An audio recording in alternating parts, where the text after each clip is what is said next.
Number of అండి. Number of. ఈ రోజుకి కూడా నా దగ్గర నుంచి ఎవరైతే కనుక ట్రైన్ అయ్యారో అందరూ కూడా వాళ్ళ ఇంట్లో ఒక పిల్లలాగా భావిస్తారు. నా కూతురనే చెప్పుకుంటారు. దానికి భగవంతుడికి నేను రుణపడి ఎప్పుడూ ఉంటాను. ఈ యోగ విద్యకి కూడా నేను చాలా రుణపడి ఉంటాను. ఎంతో మందిని చూశానండి. కాకపోతే ఒక విషయం షేర్ చేస్తాను. కోవిడ్ టైంలో చూసినటువంటి కేసెస్ అయితే అసలు నాకు డే అండ్ నైట్ నాకు ఎలా ఉండేది అంటే ఒక గుండెల్లో వాటర్ అలా వస్తున్నాయా అన్నట్టుగానే ఉండేది. కానీ బయటికి మాత్రం నా ఫేస్ ఇప్పుడు చాలా స్ట్రాంగ్గా, అరే ఏం కాదమ్మా, ఏమైంది నీకు, ఏం కాలేదు కదా, ఏంటి ఇంకా నీ సమస్య, ఇలా నేను చెప్పేదాన్ని. ఇప్పటికి కూడా నాకు గూస్ బంప్స్ వస్తున్నాయి వాళ్ళని ఆ కండిషన్లో చూసినప్పుడు ఎలా అయితే ఉంది అనేది. మెంటల్లీ ఫస్ట్ ఆఫ్ ఆల్ వాళ్ళు ఎప్పుడైతే కనుక ఒక మనిషి వాళ్ళ మీద వాళ్ళకి ఒక బిలీవింగ్ వస్తుందో వాళ్ళు వాట్ ఎవర్ అండి, అసలు ఏది సాధ్యం కాంది ప్రతిదీ కూడా వాళ్ళు సాధించుకోగలరు.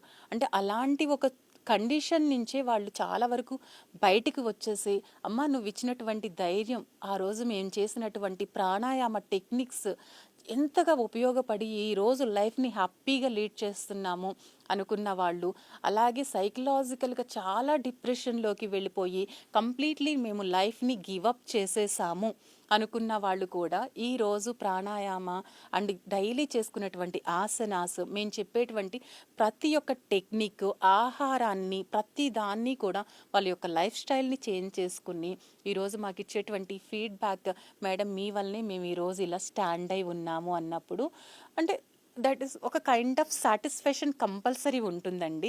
అలాగే పిల్లలు పుట్టరు ఇంకా అనేసి అనుకున్న వాళ్ళు, గైనిక్ ఇష్యూస్ చాలామంది పిల్లలు సఫర్ అవుతున్నారండి ఈ రోజుల్లో. చిన్న పిల్లలు కూడా చాలా సఫర్ అవుతున్నారు. ఇలా పీసీఓడి ప్రాబ్లమ్స్ అనేసి, పీసీఓఎస్ ప్రాబ్లమ్స్ అనేసి చాలామంది ఎక్కువగా వెయిట్ ఎక్కువగా ఉండి, అంటే ఆటపాటల్లో కూడా వాళ్ళు వెనక్కి పడిపోవడము. అలాగే చాలామంది బాగా చదువుతారు కానీ ఎక్కువగా ఎగ్జామ్లో వాళ్ళు సరిగ్గా వాళ్ళ యొక్క ఎఫర్ట్స్ పెట్టలేకపోవడం. ఇలా నెంబర్ ఆఫ్ థింగ్స్ అండి. ఎక్కువగా ఏజ్ అయిపోయిన వాళ్ళు కూడా నిజానికి వాళ్ళ యొక్క లైఫ్ స్టైల్లో ఇప్పుడు చేంజ్ చేసుకుంటున్నారు.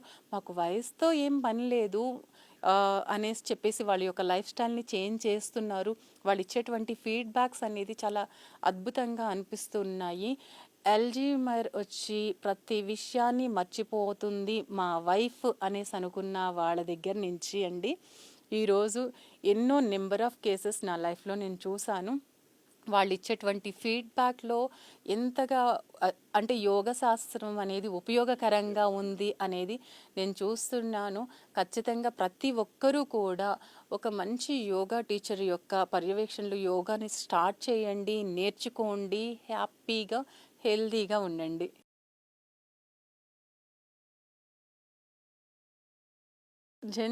జనరేషన్ పిల్లలందరూ కూడా సూపర్ యాక్టివ్ పిల్లలండి. అండ్ వెరీ స్మార్ట్ వాళ్ళు చెప్పాలి అనేసి అంటే. నెక్స్ట్ జనరేషన్ అడ్వాన్స్డ్గా ఉంది చాలా కూడా. వాళ్ళెవరికి వినరు అని మీరు అనుకుంటారు కానీ they are very smart. And చాలా మనం కాలేజ్లో టీచ్ చేస్తాం పిల్లలకి. వాళ్ళందరూ ఏమలా అంటే యోగా మీద ఫస్ట్ స్టార్టింగ్ ఇంట్రెస్ట్ చూపించరు. ఎందుకు అంటే యోగా అనేది చాలా బోరింగ్ సబ్జెక్ట్గా వాళ్ళు ఫీల్ అవుతూ ఉంటారు. కానీ ఎప్పుడైతే వాళ్ళకి తగ్గినట్టుగా మనం వాటిని ఆ ట్రీట్ ఏదైతే ఉందో ఇస్తామో, వాళ్ళు వన్స్ యోగాలోకి వచ్చారంటే అసలు వెళ్ళరు. లైక్ సూర్య నమస్కారాస్, చంద్ర నమస్కారాస్, డిఫరెంట్ వేరియేషన్స్ వాళ్ళకి సూపర్ స్పీడ్ చేసేవి కావాలి. వాళ్ళు ఎప్పుడైతే వాటిని టేస్ట్ చేస్తారో వాళ్ళు అటు జిమ్కి వెళ్ళినా, లేదంటే జుంబాకి వెళ్ళినా, డాన్స్కి వెళ్ళినా, స్విమ్మింగ్కి వెళ్ళినా, ఎనీ స్పోర్ట్స్ కాంపిటీషన్స్కి వెళ్ళినా వాళ్ళ యొక్క బాడీ చాలా ఫ్లెక్సిబుల్గా ఉండాలి. అలాగే మైండ్ చాలా షార్ప్గా ఉండాలి. సో పిల్లల్ని వినరు అనేది చెప్పడం కన్నా వాళ్ళకి తగినట్టుగా మనం టీచర్స్ మారాలి అని చెప్పడం అనేది ఈ రోజుల్లో కరెక్ట్.